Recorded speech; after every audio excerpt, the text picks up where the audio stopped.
এবার লূত আলাইহিস সালাম ফ্যামিলি নিয়ে চলে যাচ্ছে, উনার পরিবারে বলছে এই সবাই খালি সামনের দিক তাকাবে, সেরি ছাড়বি, পিছনের দিক তাকাবে না। উনার যেই স্ত্রীরা ওই সাংবাদিকগিরি করছে, এই মহিলা পিছনে থেকে সিদ্ধতি যে পিছনে তাকাতে নিষেধ করলো, আমি দেখো দেখি পিছনে কি আছে। ওইটা সবাই পিছনে রইছে, আর যখনই কম ছেড়ে উনটা চলে গেছে, ওইটা পিছনের দিক তাকাতে গেছে। জিব্রাইলকে তোরেই খুঁজতেছি, চুলি জুটি ধরে টান দিয়ে ভিতরে নিয়ে গেছে।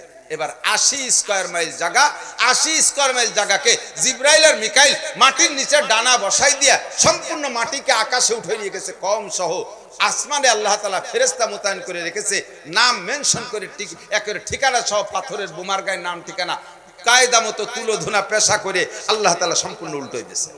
আর একটা হলো মাজারি কিয়ামত, মাইজে কিয়ামত। সেটা কি?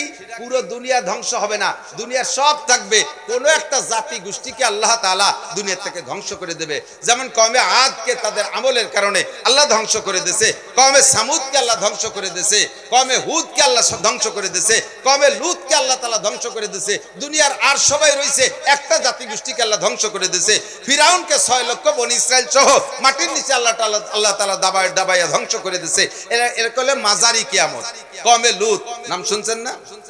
যুবকরা খেয়াল করো, এসে গেছে নাম যেহেতু মুখে কয়ে ফেলাইছি, তাদের আমলটা একটু কয়ে যাই। বর্তমানে বাংলাদেশে কওমে লূতের আমল, কওমে লূতকে যে কারণে আল্লাহ ধ্বংস করেছে, সেই কারণ বাংলাদেশে আইন করে, বিশ্বে তো অনেক দেশে হয়ে গেছে, রাষ্ট্রীয়ভাবে আইন করে চালু করে দিয়েছে, বাংলাদেশও সেইটাকে বাস্তবায়ন করার জন্য আন্দোলন করতেছে, ষড়যন্ত্র করতেছে। আপনারা জীবন থাকতে এই কার্যক্রম বাস্তবায়ন হতে দেবেন না। সেটা হলো পুরুষে পুরুষের সমকামকে বৈধ করে দিয়েছে। ট্রান্সজেন্ডারের নাম, পুরুষে পুরুষের সমকাম, নারী নারী সমকাম, বলতেই শরম লাগে, এর ভাষায় উচ্চারণ করতেই শরম লাগে। কত বড় নিকৃষ্ট আচরণ! পুরুষে পুরুষে বিয়ে, বলেন তুই কি কি বাজে কথা! এইটা এদেশে চালু করার জন্য ষড়যন্ত্র চলতেছে। আপনারা কি এটা চালু হলে খুশি? এ যদি চালু করতে যায়, এর বিপক্ষে যদি আমরা আন্দোলন করি, নামতে রাজি আছেন? কারা কারা? হাত না উঠলি বুঝবো যে আপনি ওই দলের লোক। আল্লাহ আমাদেরকে প্রতিবাদ করার তৌফিক দান করে, বলেন আমিন। কওমে লূতের এই স্বভাব ছিল যে তারা পুরুষে পুরুষের সমকাম করত। এদের ধ্বংস করার জন্য আল্লাহ তাআলা ফেরেশতা পাঠাইছে জিবরাইল আর মিকাইলকে। দুইজনে সুদর্শন, দুইজন যুবকের রূপ ধারণ করে তারা এই জাতীয় সুদর্শন পুরুষদের পিছনে খুব লাগতো, নারীদের প্রতি তারা অত আসক্ত ছিল না। এই দুইজন ইব্রাহিম আলাইহিস সালামের ভাগ্নি হলো লূত আলাইহিস সালাম। তো ইব্রাহিম আলাইহিস সালাম রাসূল আর লূত আলাইহিস সালাম নবী। এই দুই ফেরেশতা ইব্রাহিম আলাইহিস সালামের কাছে গেছে, যার পরে বলছে এখন আপনারা কোথায় যাবেন? ইব্রাহিম আলাইহিস সালাম জিজ্ঞেস করছে, কয় যে লূতের কাছে যাব, নবীর নাম লূত। তো বলছে কি জন্য যাবেন? ওদেরকে ধুলাই দেওয়ার জন্য। তো ইব্রাহিম আলাইহিস সালাম বলে দিয়েছে, ওর মধ্যে তো আমার ভাগ্নে নবী লূত, তার কি বলে? কয় সেটা আমরা দেখবো। তো এই দুইজন হ্যান্ডসাম সুদর্শন, যেই জাতীয় পুরুষের প্রতি তারা আকৃষ্ট, এমন দুইজন সুদর্শন যুবক সাইজা লূত আলাইহিস সালামের বাড়ি গেছে। বাড়ি যেয়ে সালাম দিয়ে ঢুকছে, লূত আলাইহিস সালাম রিসেপশনে বসতে দিয়েছে। বসতি দেওয়ার পরেই তো লূত আলাইহিস সালামের ভিতরে কম্পন শুরু হয়ে গেছে। এমন সুদর্শন যুবক, আমার বাড়ি আইছে মেহমান, আল্লাহ না জানে কি অ্যাক্সিডেন্ট আজকে ঘটে। লূত আলাইহিস সালামের কয়েকজন স্ত্রী ছিল, তার ভিতরে একটা ছিল বেয়াদব। সে যাই তার ভাইকে দাওয়াত দিয়েছে, ভাই তোরা যা চাইস, আজকে 4 দিন যে মেহমান আমাকে বাড়ি আইছে, চলে যাবে না, কোন সময় তাড়াতাড়ি আসবো। ওই বউ যাইয়া খবর দিয়ে আইসা বাড়ি চলে আসছে, আর ওরা যাইয়া ওই দলবল জুটি আইসা লূত আলাইহিস সালামের বাড়ি আক্রমণ করছে। কোরআন শরীফের আয়াত, আমি হুবহু তরজমা বলতেছি স্যার। আসার পরে লূত আলাইহিস সালামকে বলছে, তোমার মেহমানদেরকে আমাদের কাছে সুপর্দ করো। লূত আলাইহিস সালাম কেঁদে কেঁদে বলছে, বাবা তোদের হাতে ধরি পায়ে ধরি, আমার বংশ অনেক ভালো, মেয়েগুলো তোদের সাথে বিয়ে করাই দেবো, তোরাই মেহমানের পর হস্তক্ষেপ করিস না। কোনোভাবেই তারা শুনতে রাজি না। উনি মেহমানদেরকে ডাকি নিয়ে, বাবা তোমরা আর বেড়াতে জায়গা পাইলে না, দেশে কত এলাকা রয়েছে, সেই জায়গা যাইতে এই কমের এই স্বভাব জানো না, তোমরা কি জন্য আইছো? এখন তোমাকে পর আক্রমণ করলে আমি ঠিয়াবো কি রে? জিবরাইল আলাইহিস সালাম কানে কানে কয়, লা তাহজান ওয়ালা তাখাফ, ভয় পেন না, টেনশন করেন না, আসতি দেন। আনা জিবরাইল ওয়া হাযা মিকাইল, আমি জিবরাইল আর এই যে মিকাইল, খালি আসতি দেন। কয় তাহলে এখনই আসতি কব? কয় না, বলে দেন যে মেহমানরা আসতে আসতে ক্লান্ত হয়ে গেছে, রাতটা কাটাবে, শেষ রাত্রি তোরা আসিস। শেষ রাত্রি দাওয়াত দিয়ে দিয়েছে। এবার ওই শেষ রাত্রি দাওয়াত পেয়ে মোটামুটি আশ্বস্ত হয়ে থামিয়ে রয়েছে। বাড়ির ভিতর তো বেরোই চলে যায় নাকি পালাইয়া, চতুর্দিক দিয়ে লুচ্চর দল চতুর্দিক দিয়ে একবারে নিশ্চিদ্র পাহারায় দাঁড়িয়ে আছে। আল্লাহু আকবার।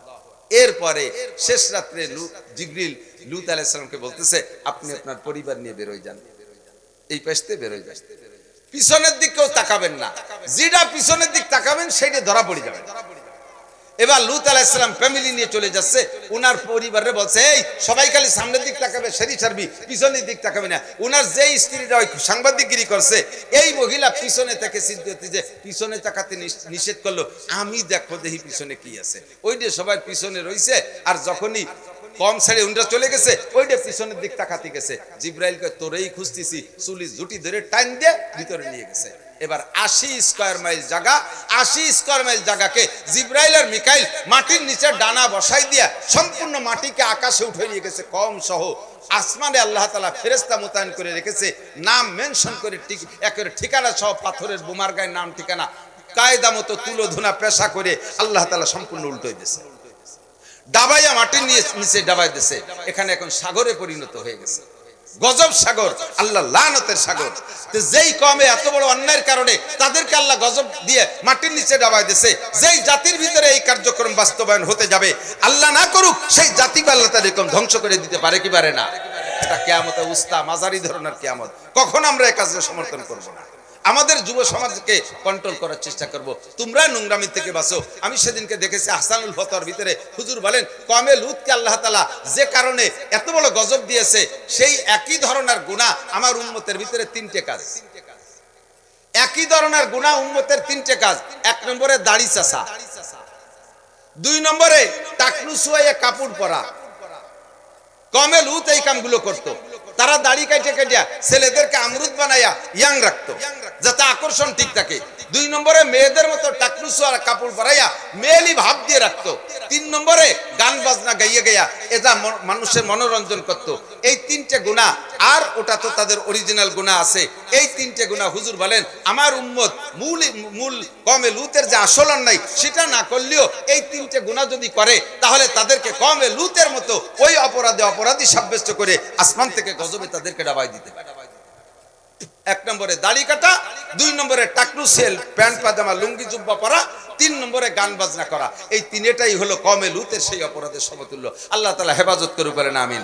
3 নম্বর হলো কিয়ামতে কুবরা, সবচেয়ে বড় কিয়ামত, গোটা দুনিয়া ধ্বংস হয়ে যাবে। বিশ্বাস হয় কিনা? ইজা ওয়াকাতিল ওয়াকিয়া লাইসা লিওয়াকাতিয়া কাদিবা। সেই কিয়ামত হবে, তার আগে কতগুলো আলামত আছে। বড় আলামত 10টা।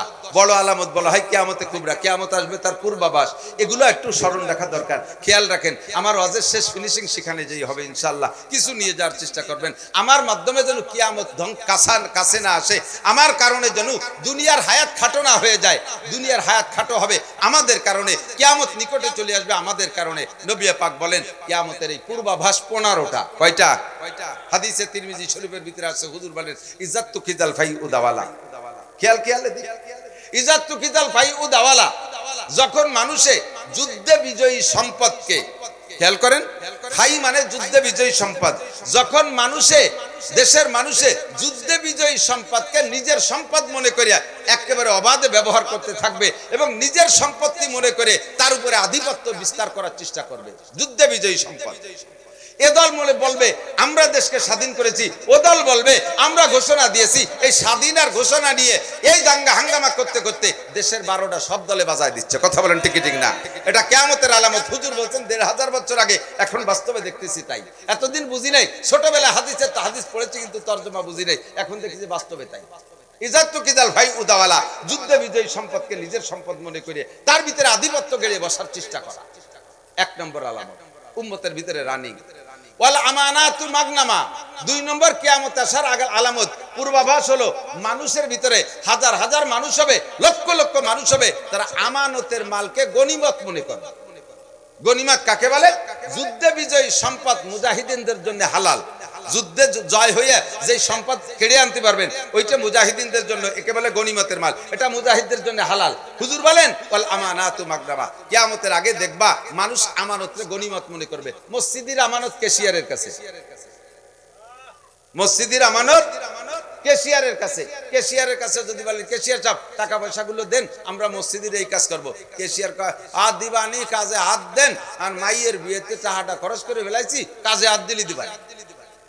মসজিদের ক্যাশিয়ার যারা আছেন সাবধান, মসজিদের ক্যাশের টাকা, খুচরো টাকাকে কমিটির পরামর্শ ছাড়া আস্ত বানানো জায়েজ নেই, আস্ত টাকাকে ভাঙ্গায় দেওয়া জায়েজ নেই। মসজিদের ক্যাশিয়ার ক্যাশের টাকা দিয়ে মাইয়ে বিয়ে দেয়। আরে ভাই ভালো করে মনে রাখবেন, এই টাকা আমানতের টাকা দিয়ে মাইয়ে বিয়ে দিয়েছেন, ও মাইয়ের বিয়ে টেকবে না। 3-4 মাস জাতি না জাতি মাইয়ে 3 চিল্লাই চলে আইছে, 3 তালাক খাইয়ে বাড়ি চলে আইছে, কারণ হারাম টাকা দিয়ে মাইয়ে বিয়ে দিয়েছে। মসজিদের ক্যাশের টাকা দিয়ে ছেলে বিয়ে, ছেলেরে মুসলমানি দিয়ে বিশাল অনুষ্ঠান, 3 দিন পর্যন্ত মাইক বাজে যায়, খাওয়া দাওয়া, ও ছেলেরও মুসলমানি টেকবে না, বছরে একবার দেয়া লাগবে। মসজিদের ক্যাশের টাকা আমানত তোমার কাছে, সেই টাকা দিয়ে দালানের ছাদ দেছো, দুনিয়ার আর কোন জায়গা ঠাটা না বললেও তোর দালানের পর ঠাটা বুড়িয়ে দালান শেষ হবে। মসজিদের ক্যাশের টাকা দিয়া, আমানতের টাকা দিয়ে দোকানের পুঁজি বাড়াইছো, বাজারে কোন দোকানে ক্ষতি না হলো, তোর দোকানে কারেন্টের আগুন লেগে দোকান পুড়িয়ে শেষ হবে। মসজিদের ক্যাশের টাকা দিয়ে নিজে বিয়ে করছি, বহুতি তোরে ইস্তেফা দিয়ে এটি চলে যাবে। ওলামা না তু মাগনামা। মেম্বার ওয়ার্ডের আমানত খেয়ানত করে, বিজিএফ কার্ড, পঙ্গু ভাতা, বয়স্ক ভাতা, বিধবা ভাতা, প্রত্যেক ভাতা করতে যাইয়া আমাদের দেশের মেম্বাররা এই ভাতা জারি করে দেয়, কার্ড জারি করে দেয়, তার কাছ থেকে টাকা খায়। খায় কি খায় না? আপনাদের এদিকের মেম্বাররা তো খায় না, না খায় না, দাঁত মাইজে মুখ দিয়ে কুলি দিয়ে ফেলাইছে। টন মারে, মন মারে, রাস্তা মারে, খাল মারে, বিজিএফ কার্ড মারে, পঙ্গু ভাতা মারে, এগুলো জাতির আমানত। খেয়ানত চলছে কি চলছে না? হুজুর বলেন, হুজুর 1500 আগে বছর বলেছেন, সে সময় এগুলো হয় নাই, হুজুর বলছেন এগুলো হবে। এখন কি এগুলো হবে না হচ্ছে? এগুলো বাকি আছে না রানিং? ঠিক কি ঠিক না? ওলামা না তু মাগনামা। মেম্বারের কাছে ওয়ার্ডের আমানত, চেয়ারম্যানের কাছে ইউনিয়নের আমানত, এমপির কাছে সিটের আমানত, মন্ত্রীর কাছে মন্ত্রণালয়ের আমানত, ডিসি সাহেবের কাছে ডিস্ট্রিক্টের আমানত, রাস্তার আমানত কন্ট্রাক্টরের কাছে। যেভাবে সরকার বরাদ্দ দিয়েছে সেইভাবে যদি লোকাল রাস্তাগুলো করতো, তাহলে একটা রাস্তা দিয়ে কমপক্ষে 10 বছর চলতে পারতাম, তার সালবাহল উঠতো না। অথচ রাস্তা বানাইছে, বরাদ্দ ঠিক মতো নিয়ে তার 3 ভাগের 2 ভাগ মেরে খেয়ে ফেলাইছে, এরপরে একটু মাটিয়ে তাল ঢেলে দিয়ে কয়েন খোয়া ছড়াই দিয়ে গেছে। রাস্তার এ মাথায় তো মাথায় করে জাতি না জাতি, পিছন দিয়ে রাস্তা টিউমার, বিষ ফোড়া, খাইজড়ি চুলকড়ি জুস জুড়ে খোয়াগুলো খালের মধ্যে নেমে চলে গেছে। এ খাইছে কেডা? ফেরেশতা জিবরাইল, হাটাজারির বড় হুজুর, বাইতুল মুকাররমের ইমাম সাহেব। খাইছে কেডা? যার কাছে এই আমানত ছিল, কি বলা হয়, এই কন্ট্রাক্ট ছিল, তার নামও আমানত শাহ কন্ট্রাক্টর। কন্ট্রাক্টরের নাম কি? একজনের নাম আতর আলী। আতর আলী নামের মানুষ আছে না? এদিক থাকলে তার জন্য খেপাই নিয়ে বেড়ান না, আমি তো টুয়োটা কই। নাম আতর আলী, গায়ে ফাটার গন্ধ। আতর আলীর গায়ে সুষমরা গন্ধ। তাহলে এই খালি নাম আতর আলী হলি কি গিরা নয়? নাম আমানত শাহ হলি কি আমানতদার হয়? ওয়াল আমানাতু মাগনামা। উলামায়ে কিরাম মাদ্রাসার মুহতামিম সাহেবের কাছে মাদ্রাসার আমানত, হাই স্কুলের আমানত হেড টিচারের কাছে, কলেজের আমানত প্রিন্সিপাল স্যারের কাছে।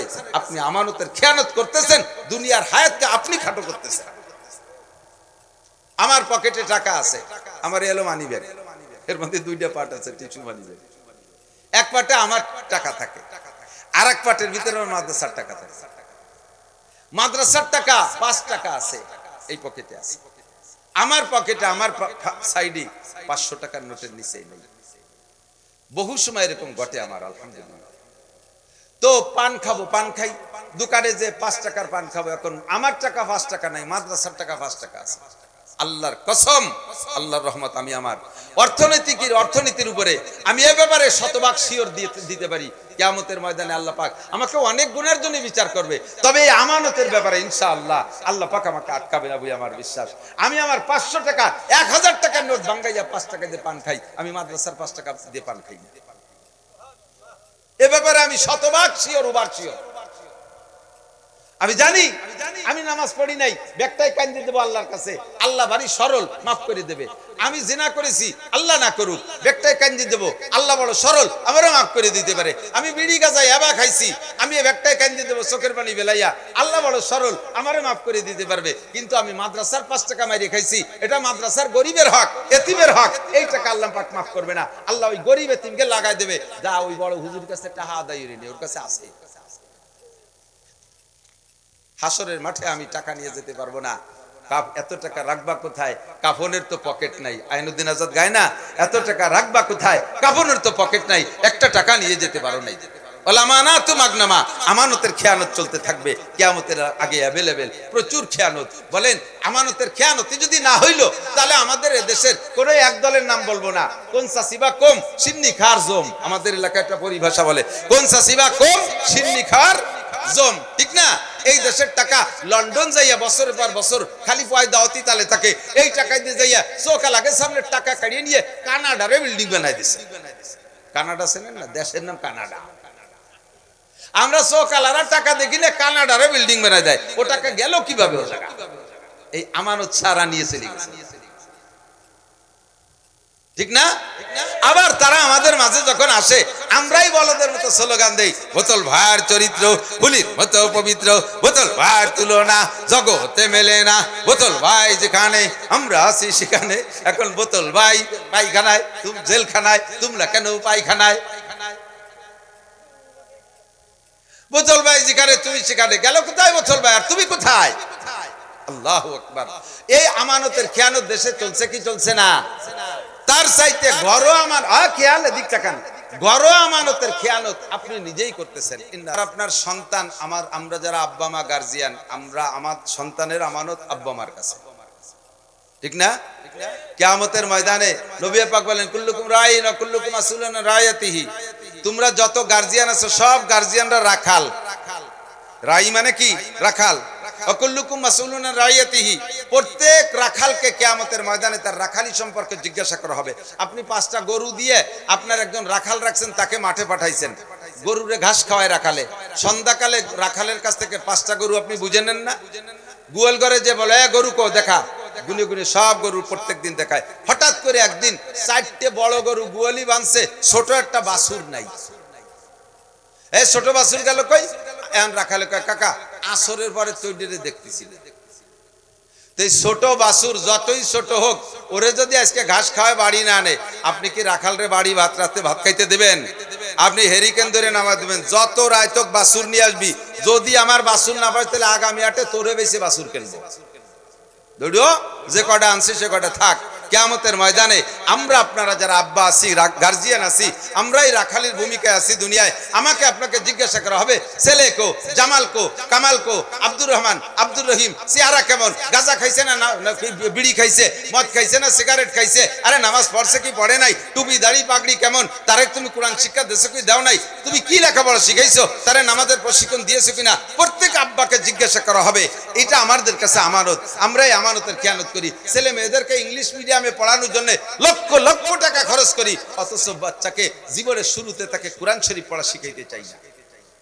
বাচ্চাদেরকে নুরানি মাদ্রাসা, এটা নুরানি মাদ্রাসা আছে না, নুরানি মাদ্রাসা, সেদিন আমি কয়েকটা মাদ্রাসা, বহু মাদ্রাসায় যাই, প্রত্যেক বছর যেয়ে থাকি। আল্লাহর রহমতে নুরানি মাদ্রাসার পোলাপানরা, ছোট্ট ছোট্ট মেয়েরা ছেলেরা 3 বছরে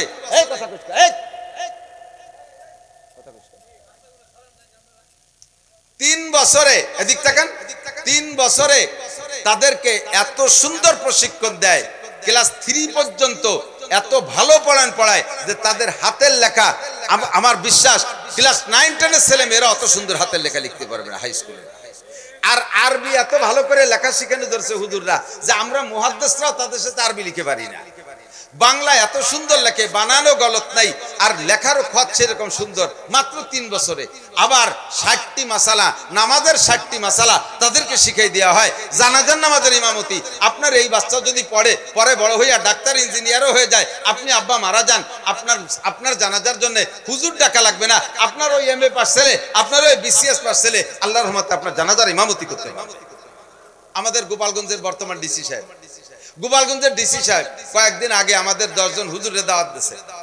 ডিসি সাহেব, দায়রা জজ সাহেব, এসপি সাহেব, চিফ জুডিশিয়াল ম্যাজিস্ট্রেটের 4 জন ছিলেন বাসায়, আর আমাদের 10 জন হুজুরের দাওয়াত দিয়েছে। রাতের বেলা খানা খাইতে দিয়েছেন ডিসি সাহেব, আমাদেরকে দস্তারখান বিছাইয়া ডাইনিং টেবিলে খাইতে দেয়নি। এরপরে ডিসি সাহেব রাতের ওনার বাসার ভিতরে যে মসজিদ আছে ওখানে আমরা নামাজ পড়লাম, ইমামতি করছেন সদস্য হুজুরের নাতি মুর্তাজা সাহেব, আর ডিসি সাহেব নিজে একামত দিয়েছে, আমাদের দিতে দেয় নাই। একেবারে শতভাগ সহি শুদ্ধ একামত।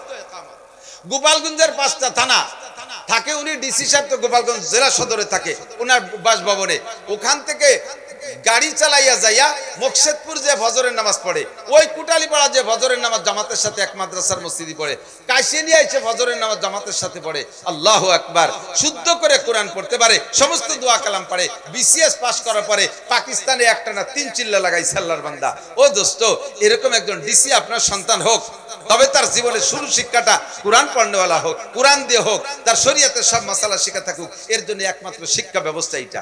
এর জন্য নবী পাক বলেন অত উল্লিম আলী গায়রিদ দ্বীন। 4 নম্বর কিয়ামতের আলামত হলো ইজাতু কিজাল ফায়ুদাওয়ালা ওয়ালা মানাতু মাগনামা। 3 নম্বরে ওয়াজ যাকাতু মাগরামা।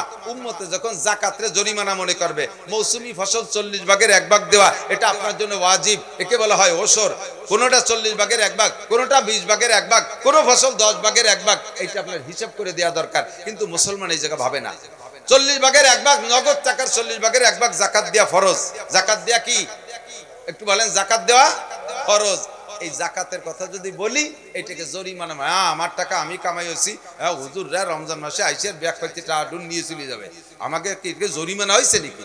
আমরা কয় জায়গায় ট্যাক্স দেবো? সরকারের ইনকাম ট্যাক্স দেই, আবার হুজুরকে জাকাত দিতে হবে। আপনি দিয়েন না জাকাত, কোনো সমস্যা নাই, টাকা নিয়ে কবর যাইতে পারবেন না। কিয়ামতের ময়দানে আল্লাহ পাক বলেন ইয়াউমা ইউহমা আলাইহা ফি নারি জাহান্নামা ফাতুকওয়া বিহা জিবাহুহুম ওয়া জুনুবুহুম ওয়া যুহুরুহুম হাদা মা কানাসতুম লিআনফুসিকুম ফাযুকু মা কুনতুম তাকনিজুন। হাসরের মাঠে আপনার এই বিশাল সম্পদকে সাপ বানাই দেওয়া হবে, বিশাল সাপ বানাই দেওয়া হবে, 2 গলায় পেঁচাই দিয়ে 2 পাশে সাপে আপনাকে কামড়াইতে থাকবে। আর এই সম্পদকে তামা বানাইয়া হাজার হাজার বছর জাহান্নামে পুড়াইয়া লাল টকটকে যখন হবে, তখন সর্বপ্রথম আপনার কপালে সেক দেবে। জিবাহুহুম, কপালে সেক দেবে। কেন কপালে সেক দেবে? কয় মানুষ সম্পদশালী হলে প্রশংসা করে কপালের। কতক্ষণ? আরে কপাল, খালেক মোল্লার ছেলে ফাটা কপাল। দেখতে দেখতে আঙ্গুল গুলে কলা গাছ শিল্পপতি হয়ে গেছে, কোটি কোটি টাকার মালিক, ফাটা কপাল। আল্লাহ কপাল ফাটছে যেটুক দুনিয়াতে, বাহিটুক আমি এখন ফাটাই দেবো এদিকে। কপালের প্রশংসা করো, এই জন্য 1 নম্বরে কপাল। 2 নম্বর কপালে সেক দেওয়া হওয়ার কারণ হলো যখন জাকাত কালেকশন পার্টি আসে, তখন বড় লোকের রাগের জ্বালায় কপাল ঘুচাই যায়। কি জ্বালা, বৈরি জ্বালায় বাড়ি থাকায় কপাল গুছাই যায় না? আল্লাহ কয় সম্পদ দিছি, কপাল কেন গুছাইছিস? তোর কপালেই সম্পদ দিয়ে শেখা দেওয়া হবে। 2 নম্বর ও জিবাহ হুকুম, কোকে ঠেসে ধরবে। হাসরের মাঠে জাহান্নামের ভিতরে সম্পদ পুড়াই আপনার পাশরে কোকে ঠেসে ধরবে। কেন? কয় ফকিরির জ্বালায় যখন বড় লোক আর ফকিরির পিড়ে পিড়িতে টিকতে পারে না, তখন এরকম কোক ফিরে আর দিক মুড়াই বসে। আল্লাহ কয় আমার ফকির রেখান কোক দেখালো, সম্পদ ওর কোকের মধ্যে ঢুকাই দেয়। এরপরেও যখন ফকিরি না ছাড়ে, পিঠ ফিরাইয়া ঘরের দিক চলে যায়, আমার হই রেখারও পিঠ দেখাইলো ও জুনুবুহুম, এবার তার পিঠের মধ্যে সেক দে এই সম্পদের তামা পোড়া দিয়া। কারণ এই সম্পদের হক আদায় করো নাই। ও যাকাতু মাগরামা। আর জাকাত না দিলে কিয়ামত কাছে চলে আসে, দুনিয়ার হায়াত খাটো হয়ে আসে। আল্লাহ পাক আমাদের জাকাত দেওয়ার তৌফিক দান করেন, বলেন আমিন। যে কথাগুলো হুজুর 1500 বছর আগে বলেছেন, সে কথাগুলো কি আর বাকি আছে না রানিং হয়ে গেছে? সবই চালু হয়ে গেছে, ঠিক কিনা? ও যাকাতু মাগরামা ও তুল্লিম আলী গায়রিদ দ্বীন। 5 নম্বর হলো তুল্লিম আলী গায়রিদ দ্বীন। মুসলমানের সন্তানকে কুরআন পড়াইতে চাবে না, মাদ্রাসায় পড়াইতে চাবে না। যদি মাদ্রাসায় কেউ দেয়, তারে আর সবাই ধিক্কার দেয়। এত বড় মেধাবী ছেলেটার জীবন শেষ করলে, ধ্বংস করলে। ফাঁকে মনে রাখবেন, কোন স্কুলের ক্লাস 5 এর একটা ছাত্র যদি স্কলারশিপ পেয়ে থাকে, এই ছেলেটাকে তার আব্বা মা 5 পাস করার পরে ছেলেটা স্কলারশিপ একেবারে থানার ভিতরে ফার্স্ট হয়েছে, স্কলারশিপ পাইছে, এই ছেলের যদি মাদ্রাসায় দিয়ে দেয়, খবর পাইলে মাস্টাররা যাইয়া তার আব্বা মারে ধিক্কার দেয়। আপনার কোনো কমন সেন্স নাই, আপনার কোনো জ্ঞান বুদ্ধি নাই, ছেলেটার জীবনকে ধ্বংস করলেন এই খয়রাতি বিদ্যা মৌলবী বিদ্যা পড়াইতে দিয়ে। এই ছেলেটা ডাক্তার ইঞ্জিনিয়ার হতো, এরকম কথা বলে কি বলে না? যেই মাস্টার এই ছেলেকে মাদ্রাসায় দেওয়ার কারণে তার আব্বা মাকে ধিক্কার দেয়, যেই মাস্টার ধিক্কার দেয় আর সমালোচনা করে আর কটূক্তি করে, ওই মাস্টার খেয়াল করেন, ওই মাস্টার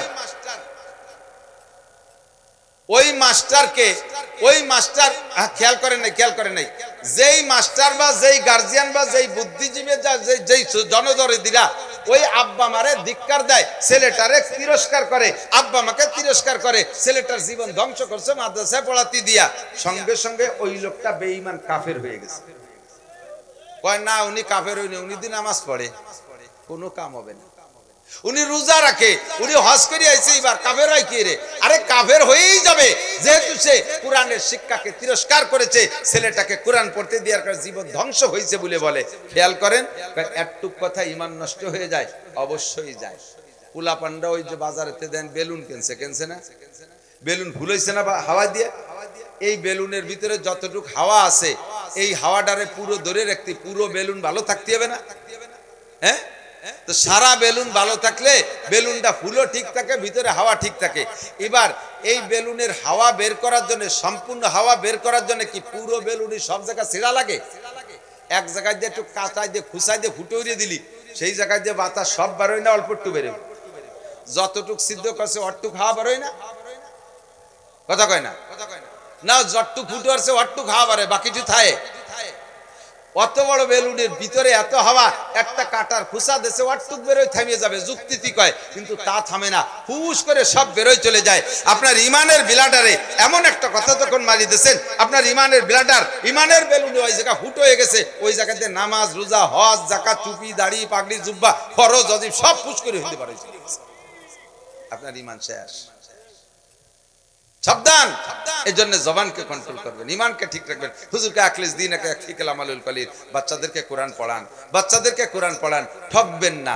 আল্লাহর রহমতে ঠকার দিন শেষ। নবী পাক বলেন লা তুসাব্বান্না আলাইকুমুদ দুনিয়া সাব্বা। আমরা যখন প্রথম মাদ্রাসায় পড়ছি, গ্রাম গায়ের মাদ্রাসায় পড়ছি, এই পাকা পায়খানার নামও শুনি নেই, আমাদের হুজুরদেরও ছিল না। কোনো মতে 3-4টে শাড়ি ফুটিয়ে একটু বাঁশের বেড়াই দিয়ে উস্তাদদের পায়খানা, আর আমাদের ছাত্রদের ছিল গণ পায়খানা। খাল একটা খনন করে ওর ভিতরে বাঁশ টান টান করে দিয়ে আইডি ওইডি 2 দিন বাঁশ দিতাম, মাঝে মধ্যে বাঁশের উপরে যদি কেউ নরম নরম মেরি দিয়ে যেত, স্লিপ করে পড়িয়েও যেতাম পায়খানার মধ্যে। আর নাড়াই দিয়ে বেড়া দিতাম, 6 মাস 8 মাস থাকতো না বেড়া, উই পোকায় খাইয়ে সাফ করে ফেলতো। এক একজনের 3-3 পায়খানা দখল করতাম, একটাই বসলে আর 2-3টে বসার কায়দা ছিল না, মাঝখানে কোনো পার্টিশন বেড়া থাকতো না, এত অভাব। আর এখন আল্লাহর রহমতে অধিকাংশ মাদ্রাসায় বিল্ডিং যারা করতেছে তারা ছাত্রদের জন্য অ্যাটাচড বাথরুম করতেছে। দীর্ঘকাল পর্যন্ত যতদিন পড়েছি বোর্ডিং এ 2 ওয়াক্ত খানা খাইছি, সকালবেলা 1 পোয়া চাউলের ভাত, রাত্রে 1 পোয়া চাউলের ভাত, কোন মাদ্রাসায় 300 টাকা চাউলের ভাত, পাতলা একটু ডাউল। দুপুরবেলা কোনো মাদ্রাসার বোর্ডিং এ খানা দিত না। এই কষ্টে খেয়ে আমরা লেখাপড়া করেছি। আর এখন আল্লাহর রহমতে 3 বেলা গরম ভাত, বাংলাদেশের সমস্ত বোর্ডিং এ 3 বেলা গরম ভাত। দুনিয়ার অভাব চলে গেছে। একসময় উস্তাদরা বেতন পাইতো না, সামান্য 50 টাকা, 60 টাকা, 100 টাকা, 150 টাকা, 200 টাকা বেতন, তাই দিয়ে কোনো মতে সংসার চলতো। এখন আল্লাহর রহমতে উলামায়ে কেরামও মাদ্রাসায় 20,000, 25,000, 30,000, 50, 60,000 টাকা বেতন পাচ্ছে। আর আমাদের মতো যারা আর একটু ফেমাস হয়ে গেছে, আর একটু ভাইরাল হয়ে গেছে, একটু প্রসিদ্ধি পাইছে, তাদের আর কোনো অভাব নাই। আল্লাহর রহমতে এরকম আলেমেরও অভাব নাই বাংলাদেশে। কথা বলুন ঠিক ঠিক না?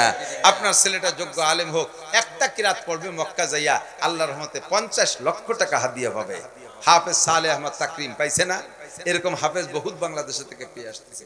আপনি এরকম একটা সন্তানের আব্বা হন, কিয়ামতের আগে হুজুর বলেন মানুষের ছেলে মেয়েদেরকে মাদ্রাসায় পড়াইতে যাবে না, কোরআন শিক্ষা দিতে যাবে না, ইংলিশ মিডিয়ামে পড়াইয়া হাজার হাজার টাকা ছেলেরে স্কুলই দেশে, তার পিছনে মাসে 10,000, 20,000 টাকা খরচ করতেছে টিউশনিতে। অথচ যেটারে মাদ্রাসায় দেশে তারে কোনো পয়সা করে দেবে না, তারে ভর্তি ফিসিটা। আমি তো মাদ্রাসার হুজুর, মোহতামিম বড় হুজুর, আমার মাদ্রাসায় আসে হুজুর এর একটু ফ্রি ভর্তি নিয়ে যায় হুজুর। আমি কই ফ্রি তো এতিমখানা, এতিম ছেলেকে জন্য, বাপের সাথে নিয়েছে ছেলেরে, তাহলে আমার ছেলেটারে এতিমখানায় ভর্তি করে। টাকা দেওয়ার ভয়তে বাপ বাইচে থাকতে আমার ছেলের এতিমখানায়। আমি তা তুই মরে জায়গা তানালি ভর্তি রেখে, পরীক্ষার ফিস দেবে না, ভর্তির টাকা দেবে না, মাসিক বেতন দেবে না, 600-800 টাকা নেই তাই দেবে না, অথচ আরেকটার জন্য 20,000 টাকা খরচ করতে রাজি। কারণ ওটা মানুষ হবে, ও আমাকে লক্ষ লক্ষ টাকা কামাই করে খাবে। ওটা ডাক্তার ইঞ্জিনিয়ার হইয়া তার সুনাস্তান পিতেলে গুগু বৌডারে নিয়ে আমেরিকা চলে যাবে। লাস্টে তোমার এই মৌলবীটার ঘরে দুকে ওই ভান্তা ভানি খাই মরা লাগবে, যেটার জন্য তোমার বরাদ্দ নাই।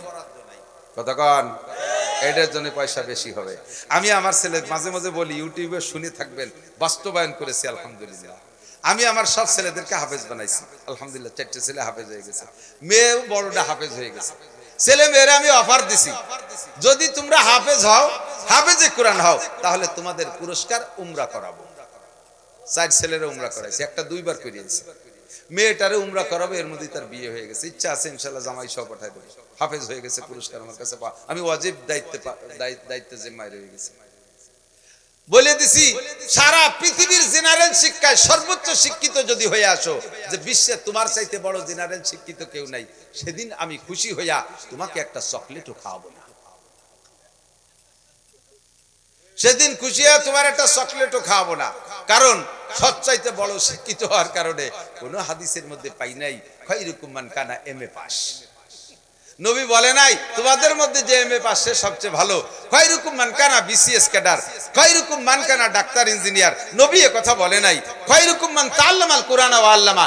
নবী যাকে খায়ের বলেছে, ভালো বলেছে, সে হলো তুমি কোরআনের হাফেজ। কাজেই তোমার পুরস্কার রয়ে গেল উমরা, আমি তা তোমারে করাইছি। তুমি ডাক্তার ইঞ্জিনিয়ার হয়ে আসলে ওই দিয়ে তুমি দুনিয়ার দুর্নীতি করে খাবা, আর আমি সে জায়গা পুরস্কৃত করব, আমি সমর্থন করে গুনাহগার হব।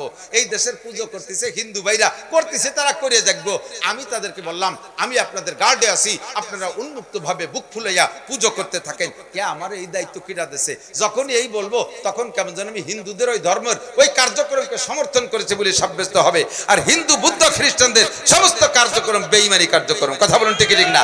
ক্ষুধাদ্রোহিতা। কাজে আমার এই সমর্থনের কোনো ফায়দা নাই, উচিতই হবে না। ঠিক কি ঠিক না? বলতে যে লম্বা হয়ে যায় বক্তাদের স্বভাব। তৌল্লিম আলী গায়রুদ্দিন 5 নম্বর আলামত মনে আছে একটা করে, রাষ্ট্রীয় কি বলা হয়, যুদ্ধে বিজয়ী দেশকে নিজের সম্পদ মনে করা, আমানতরে খেয়ানত করা, তারপরে জাকাতকে জরিমানা মনে করা। আর তৌল্লিম আলী গায়রুদ্দিন কি বলা হয়? তৌল্লিম আলী গায়রুদ্দিন দুনিয়াবি শিক্ষা বা কি প্রাধান্য দেবে, দিন শিখতে যাবে না। এরপরে ইজ্জাতু কিদাল ফাইউদা ওয়ালা ওয়াল আমানাতু মাগনামা ওয়াজ যাকাতু মাগরামা ওয়া তৌল্লিম আলী গায়রুদ্দিন ওয়া আতাআর রাজুলু ইমরাতাহু ওয়া আক্কা উম্মার। চমৎকার যুবক, আমার দিক তাকাও। ওয়া আতাআর রাজুলু ইমরাতাহু ওয়া আক্কা উম্মা। বউতি যা কবে মুখ দিয়ে বাইরতি যে দেরি, বাস্তবায়ন করতে দেরি। শাড়ি কিনা জন্য খালি শাক হইছে, উনি রি কয়ে লইছে। বাকিটুক আমি কবানি, তুমি বুঝছি কি কবা, ক ক ক ক উত্তিছ, বুঝছি কলকাতা কবা। বউতি বলার সাথে সাথে পালন করা সারা। বড় অর্ডার ছাড়া কিচ্ছু করে না। মারে একটা কাপড় দেবে, তাও বোর সাথে পরামর্শ করা লাগে। মারে ঔষধ কিনে দেবে, তাও বোর সাথে পরামর্শ। আব্বারে টাকা দেবে তবলিগি যাইতে, বোর সাথে পরামর্শ। বউরে বানায় নিছে গোষ্ঠীর আমির শাহ হুজুর, পরিবারের আমির সাহেব বানাই নিছো বউরে। বউরে মেম্বার বানাইছো, বউরে চেয়ারম্যান বানাইছো, বউরে ডিসি বানাইছো, বউরে এসপি বানাইছো, বউরে এমপি বানাইছো, বউরে মন্ত্রী বানাইছো, বউরে প্রাইম মিনিস্টার বানাইছো।